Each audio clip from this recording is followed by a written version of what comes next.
Survey مانتے ہیں نا؟ بالکل مانتے ہیں. اس میں تو جو باتیں آپ کہہ رہے تھے اور قوم سن رہی تھی، مہنگائی ہے، آپ خود ہی کہہ رہے ہیں، پرائم منسٹر صاحب کہہ رہے ہیں، منسٹرز کہہ رہے ہیں، وزراء کہہ رہے ہیں. لیکن میں ایکسپیکٹ کر رہا تھا چوہدری منظور صاحب جی بی کا بھی سروے مان لیں گے. وہ جی بی کا سروے نہیں مان رہے، یہ سروے ٹھیک ہے ان کے لیے. لیکن میں سمجھتا ہوں، دیکھیں کشف ایک حقیقت ہے کہ ایک پاکستان کے مشکل ترین وقت میں یہ سروے کیا گیا ہے. اس وقت قوم کو مہنگائی کا سامنا ہے.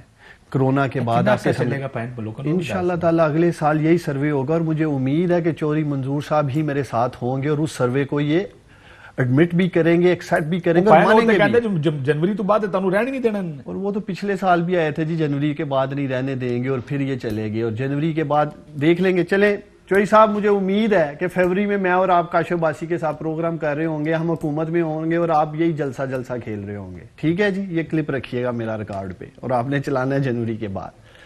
دیکھیں میں چوہدری صاحب اب آپ سروے پہ ہمارے اوپر چارج شیٹ آئی ہے، مجھے 1 منٹ سکون سے دینا. دیکھیں ہمیں اسٹرگلنگ اکانومی ملی، ریکارڈ کا حصہ ہے. ہم نے پوری نیک نیتی سے کوشش کی، اکانومی کو ٹریک پہ لے کے آ رہے تھے. آپ کے سامنے پوری دنیا کو کرونا پینڈیمک چینی اور آٹے کا کیا تعلق ہے اکانومی سے؟ دیکھیں وہ ایک سپلائی ڈیمانڈ اور وہ جو اس مینیج کرنا تو گورنمنٹس کا کام ہوتا ہے نا باس. وہ کریں گے، کر بھی رہے ہیں انشاءاللہ تعالیٰ. انکوائری رپورٹیں آنا شروع ہو گئی ہیں منظر عام پہ، اس کا رزلٹ دیں گے کاشف آپ کو. قیمتیں کم نہیں ہوتی، یہی گورننس ہوتی ہے. آپ سپلائی ڈیمانڈ کو ہیڈ آف ٹائم دیکھتے ہیں.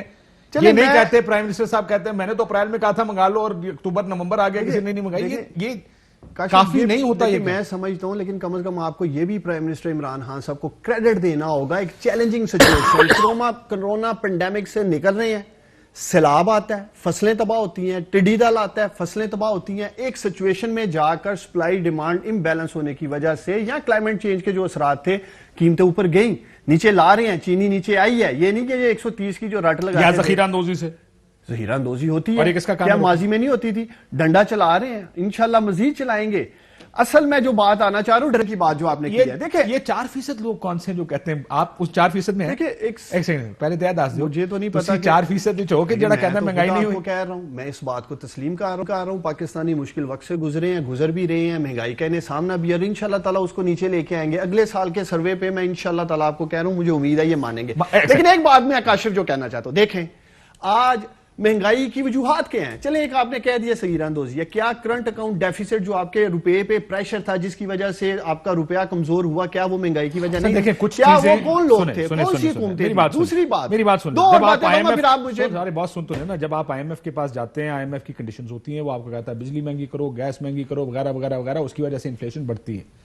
لیکن کچھ انفلیشن ایسی ہے جو فوڈ انفلیشن ہے، وہ تو آپ اپنے گھر میں اگاتے ہیں، اس کی انفلیشن کا اکانومی سے تو کوئی لینا دینا نہیں نا. اس کو بھی ہم مانتے ہیں، اس میں ہماری ڈیسیژن میکنگ کی کچھ کمزوریاں ہیں، لیکن اس کے ساتھ ساتھ آپ نے سچویشن دیکھنی ہے کرونا کی، آپ نے سچویشن دیکھنی ہے سیلاب کی، آپ نے سچویشن فصلوں سے کیا لینا دینا ہے، چینی کے سٹاک سے کیا لینا دینا ہے، گندم کے فصلوں اور کا تو آٹے کے سٹاک سے کیا لینا دینا بھائی. فصلوں کا تو میں آپ کو سیلاب اور ٹڈی دل کی بات کر رہا ہوں. جب آپ کی ایک سچویشن آ جاتی ہے، اس میں آپ کی فصل تباہ ہو جاتی ہے، آپ ٹماٹر امپورٹ کرنے جاتے ہیں، اس کی قیمت اوپر جانی ہے. سر کیا بات کریں آپ، ایک سیکنڈ آپ وہ رپورٹ پڑھیں جو رپورٹ آپ لوگوں نے بڑی آپ نے کہا، اور یہ اچھا اسٹیپ تھا پی ٹی آئی کا کہ پہلی دفعہ ایک رپورٹ آئی کہ چینی مسئلہ کیا ہے. آپ نے کہا تھا کہ ہمارے پاس آپ نے ایکسپورٹ اسی لیے کرائی نا کہ ایکسس چینی تھی پاکستان. جو اسٹیٹسٹک ڈیٹا اویلیبل تھا اس کی بیس پہ ڈیسیژن میکنگ کی گئی. لیکن یہ بھی حقیقت ہے، لیکن کاشف یہ بھی حقیقت ہے، آپ درجنوں شو کر چکے ہیں کہ چینی ایک خاص گروہ کے کنٹرول میں ہے. تو آپ گروہ کنٹرول نہیں کرتے، تو وہ توڑیں گے گروہ کو انشاءاللہ تعالیٰ. دوسری بات میں جو کہنا چاہ رہا ہوں، کیا آج انڈسٹری اوپر نہیں جا رہی ہے؟ آج آپ کی ٹیکسٹائل کی مل ماشاءاللہ دیکھیں، لوگوں کو کاریگر نہیں مل رہے ہیں، مزدور نہیں مل رہے ہیں. ایک ڈائریکشن ہے جس کی بات کی جا رہی ہے. کیا آپ کا روپیہ تگڑا نہیں ہوا؟ کیا آٹو موبائل انڈسٹری اوپر نہیں گئی؟ کیا سیمنٹ انڈسٹری اوپر نہیں گئی؟ چوہدری منظور صاحب شاید مجھے لگ رہا ہے انڈسٹری کی رپورٹس نہیں پڑھ رہے ہیں آج کل.